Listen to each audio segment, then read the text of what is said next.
বিশ্বে অনেক কিছু হওয়া এখনো বাকি আছে।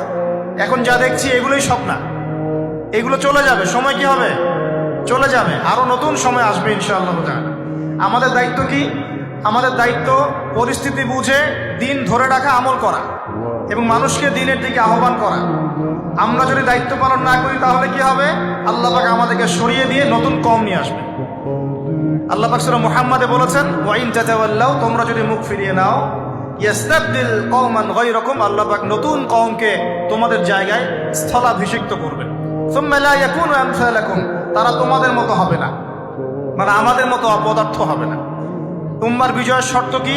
আল্লাহ সূরা মুহাম্মাদই বলেছেন, ইন তানসুরুল্লাহ ইয়ানসুরুকুম, তোমরা আল্লাহর দ্বীনকে সাহায্য করো তবেই আল্লাহ তোমাদেরকে সাহায্য করবে। ওয়া ইউসাব্বিত আকদামাকুম, তোমাদের পা আল্লাহ দৃঢ় করে রাখবেন। আমরা আল্লাহকে সাহায্য না করলে আল্লাহ পাক আমাদেরকে সাহায্য করবেন না। আল্লাহ পাক সূরা রা'দের মধ্যে বলেন, ইন্নাল্লাহা লা ইউগাইয়িরু মা বিকওমিন হাত্তা ইউগাইয়িরু মা বিআনফুসিহিম, আল্লাহ পাক কোন কওমের অবস্থা ততক্ষণ পরিবর্তন করেন না যতক্ষণ না সেই কওম তার নিজের অবস্থার পরিবর্তনের চেষ্টা করে। তাহলে আমাদের পরিবর্তন কেন হচ্ছে না? কারণ আমরা নামাজ ছেড়ে দিয়েছি। 90% মুসলিমের দেশে কত পার্সেন্ট নামাজ পড়ে চিন্তা করে দেখবেন। আমরা কোরআন ছেড়ে দিয়েছি।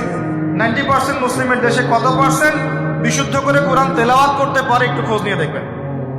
কোরআন শুমারি করে দেখেন, নামাজ শুমারি করে দেখেন, তাহলে বুঝতে পারবেন।